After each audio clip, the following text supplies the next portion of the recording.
Welcome to this Ubuntu Project video facilitated by Zentertainment Enterprises. Be sure to like and subscribe if you learned something new. Now, onto the video. Greetings everyone. Well, my name is Takara Taylor, licensed clinical therapist, and today I bring you episode 5 of my 5-part series titled Navigating the Youth Through the Lens of Emotional Intelligence and Mental Wellness. And today we're going to cover parenting styles and ways we can use our parenting styles to help cultivate resilience in our children and sustain emotional growth. And so stay tuned and I'll be right back.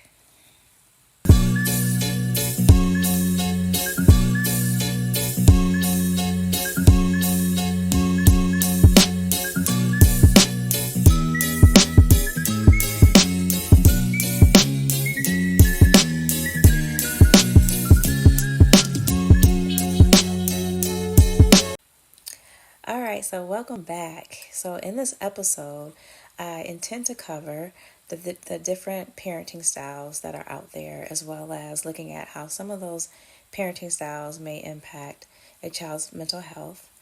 We're going to look at some effective communication techniques.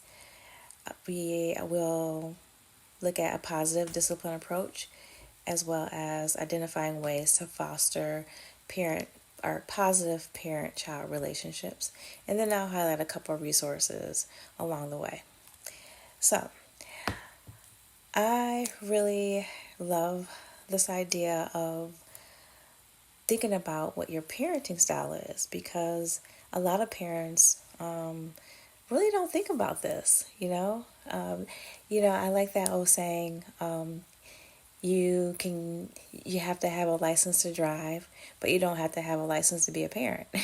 And so some of us just kind of, some of us didn't plan on being parents, and here we are. And so I think it's important to kind of consider certain parenting styles as you are raising your children, and know which ones have historically been, from a research evidence-based standpoint, which have had more positive effect on raising kids.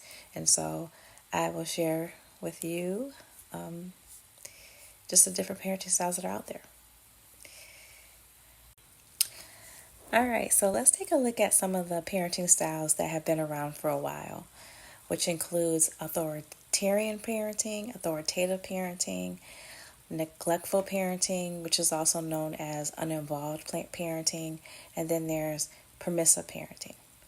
And so as you can see on the grid, it kind of shows you, where they fall on a scale as far as like low control, high control, low warmth, high warmth, kind of like nurturing. So let's take a look at the first part of the grid, which is authoritarian parenting, which these parents tend to be very demanding, unresponsive. They use threats and punishment, and they really establish little autonomy in their children. And then when we move over to authoritative parenting, those parents tend to be demanding but warm and responsive. They set limits. They give children autonomy, which is kind of like the idea of where you want to be. That is kind of like the classic way of parenting to help build resilience and, sustain strength, emotional strength in your kids. And so that's just something to think about. Authoritative parenting has also kind of coincided with the newer kind of generation concept of gentle parenting, but it's like magnified. Gentle parenting is the magnified version of authoritative parenting, in my opinion. And then when we talk about the neglecting or the neglectful, uninvolved parent, and this section it refers to as neglecting parenting, but interchangeable with uninvolved, like I said before. And these parents tend to be disengaged, unresponsive. They don't set limits. They don't consider their child's needs. I mean, basically a phone call to CPS in some cases. And then there's permissive parenting, where, kind of, not setting limits, letting your kid kind of do what they want, very lenient, you let your child act in inappropriate ways. You get those social media posts where, a kid may be using swear words or, dancing inappropriately or just kind of not doing age appropriate behaviors, but, the parents will let it happen. And I don't know judgment, it's just an observation. And so those are the four types, popular types. And so the next we'll get into how some of these parenting styles can impact your child's mental health. So looking at the impacts on a child's mental health when it comes to parents who are uninvolved, children raised by parents who are uninvolved, they generally feel that other aspects of their parents' lives are more important than they are, and they tend to have poor self-control. They have low self-esteem, they may have trouble with peer relationships, and struggle with immaturity. Children commonly face mental health and emotion regulation challenges. These kids often report sadness and have the lowest self-esteem compared to those from other parenting styles. They feel neglected, unloved, and insignificant. They are at risk for problem behaviors and delinquency. Getting into the authoritarian approach, children whose parents who have chosen this style can be anxious, withdrawn, and unhappy. Studies have shown that they have more mental health issues, including depression, suicide attempts, alcoholism, and drug use. These children are unhappy, have lower self-esteem, and perform worse academically. Ironically, you would think that they would, be on top of their academic game with authoritarian parents who may be on top of them about getting good grades, rather. Adults raised by authoritarian parents generally adhere to rules but harbor unresolved anger. They often rank low in happiness. Over-controlling parents blocks opportunities for children to develop self-regulation and independent decision-making skills, and this can lead to more impulsive, aggressive, and reactive behaviors. Now, let's talk about permissive parenting and the impacts that it has on a child's mental health. Kids brought up under permissive parenting tend to display a sense of entitlement. They tend to have academic entitlement, which that is something that can contribute to mental health issues such as depression and anxiety. They are at higher risk for health problems such as obesity, tooth decay, and sleep deprivation, primarily because permissive parents don't set limits. They're not limiting intake on food. They let kids stay up as long as they want, eat whatever they want, that sort of thing. Permissive parents just have a hard time saying no. And so that causes issues. And so these kids are prone to disregard rules, and they may show antisocial behavior problems. Now, looking at authoritative parenting style, this one has probably the highest positive outcomes when it comes to this approach. Recent studies indicate that children of authoritative parents have more positive psychological outcomes and better mental health. They feel loved and cherished. They have very few behavioral and delinquency problems. These children develop a strong sense of attachment, security, interdependence, self-confidence, and self-concept.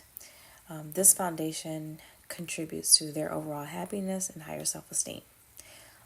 Academically, they outperform their peers.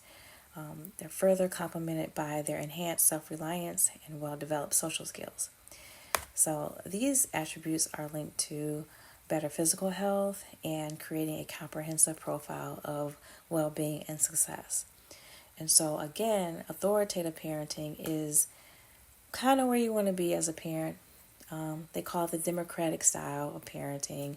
And again, it's warm, nurturing. You're able to maintain high expectations and standards, but not being too harsh and punitive or restrictive. So it's just a fine balance of all the other styles, right? And so authoritative parenting is kind of similar to what people may call gentle parenting, but I think gentle parenting might be even a little bit more lenient than authoritative. And so that concludes a little bit about the different parenting styles and the impacts of, each style as it relates to your child's mental health. And then I will get into some other things like effective communication strategies next. Okay, so next we're going to talk about effective communication strategies that you can use with your children. Very simple, very basic, but sometimes we take these things for granted. We forget to use these things. One of them is active listening. Active listening is just basically giving your child your full undivided attention when they're talking to you. You can practice also reflecting back the information that they're giving to you to kind of convey that you are listening and you're trying to get a deeper understanding. So give your child full attention, reflect back what they say. The other thing is being able to ask open-ended questions. So instead of saying, "Did you have a good day today?" which would elicit either yes or no, you can ask, "How was your day? Tell me about your day." Right? What are some exciting things that happened today? What are some things that you wish didn't happen today? Or, what made your day bad? What made your day good? Kind of asking deeper questions as opposed to like those questions. Because when you ask your child, "How was your day?" "Good." So you can say, "Tell me more about your day. Tell me what happened. What happened in first hour? Tell me what happened in second hour. Who annoyed you?" Right? Just trying to ask more deeper questions to show that you're interested. Again, showing empathy and validation. So this helps children feel understood and valued. So again, that kind of ties into the active listening, the asking open-ended questions, and then when they give you the information, and if they share something with you that is, as far as like things that frustrated them for the day or something they're worried about, show that you understand. Like, "Oh man, I'm sorry you had a horrible day today. That must have been real rough for you today." Just kind of validating. Don't try to fix their problems. I know we like to fix things, but just listen, validate. Other practical tips for good communication: look them in the eye. Maintain good eye contact with your kids. Sometimes we tend to look at our screens while we're talking. Put the screen down. Engage. Eye contact. So avoid interruptions. Don't get distracted. Again, using reflective listening, confirm that you understand what they're trying to tell you. A lot of us really seek understanding. We seek love. We need empathy. Kids really do need that. They may not fully have awareness of it all, but I'm sure that they grow to appreciate it as they become older. And so, keep that active listening. Be engaged with your child. And then next we'll get into just kind of touching on some positive discipline approaches. So I'm encouraging parents to use a positive discipline approach. Positive discipline focuses on teaching rather than punishing, encouraging good behavior through rewards and positive reinforcement. Consistency is key. Children need clear and consistent rules and age-appropriate consequences for their actions. It's also important to avoid harmful practices like physical punishment and verbal abuse, as these can damage the parent-child relationship and can negatively affect mental health. What does building resilience in children look like? Building resilience in children helps them cope with challenges and setbacks. Strategies include encouraging problem solving and decision making, promoting independence and self-confidence, and fostering a growth mindset where children see effort as a path to mastery. Activities that build resilience include family projects, supporting hobbies and interests, and providing opportunities for success, and learning from failure. Now, let's look at some ways to foster a positive parent-child relationship. Fostering a positive relationship with your child involves spending quality time, showing affection and support, and communicating openly and honestly. Setting boundaries is also crucial. Children need clear rules and expectations, consistent discipline, positive discipline, may I add, and a balance between freedom and responsibility. Nurturing relationships while maintaining boundaries helps children feel secure and valued. And so those are some things to consider on your parenting journey. I know it's an uphill battle. I have 2 kids of my own, and so I had to be a different parent for each child because each child has shown up differently. And so you have to think about what style you want to use. Again, authoritative is the most produces the most positive results in your child's development. That's something to consider. And so maybe go back and reassess your style, see what you can improve on, and yeah, I think that's a good start. I am going to add a video clip from a video as part of my social emotional learning program. I've been sort of adding those clips in the different videos that I've done, and so I'm going to add another clip that kind of coincides with what we talked about today. So feel free to check it out. I'm still in my grassroots phase of developing this video modeling program, and so I'm definitely open to feedback. And thanks for watching. There's a resource slide towards the end as well. So have a good evening or good day, depending on what time you're watching this.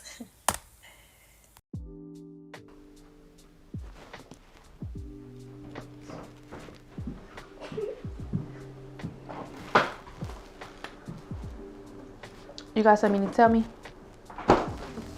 Tiana, look at this. I spoke to your teacher and she said that you're not even applying yourself at school. You playing with your friends. You on your phone. I'll work harder, not that. I know you will because you're better than this. So this weekend, you're going to stay home. You're going to come up with a plan on how you can do better in school. Gosh, I had plans this weekend with my friends to go to the movies. No. Mom, we've been planning this for so long. That's too bad. You're going to have to reschedule because school is more important. And you know that.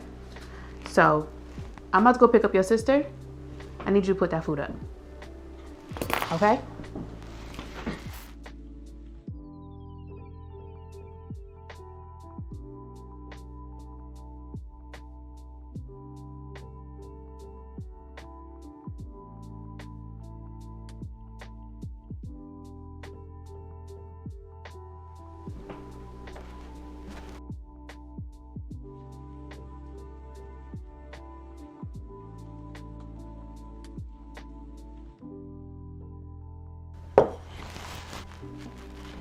That's crazy because I swear when I came in, I put them on the counter.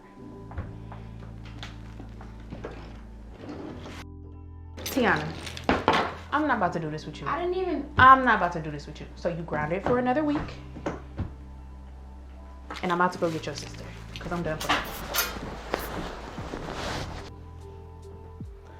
All right, let's pause things right here. We all know why Tiana took the keys, and that was not right. Personally, I think she could have handled the situation better with a little more conversation with her mom. Let's try this again. Have you seen my keys? Dang, I swear I just had them. Maybe they're over here by the sink. I did wash my hands, but...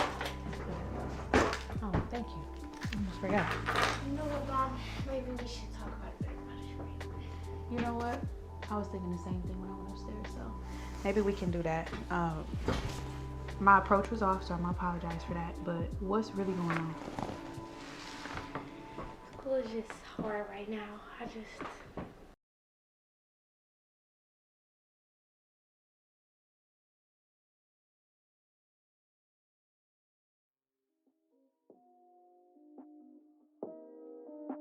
Please be sure to like and subscribe and hit the notification bell to know when we upload a new video.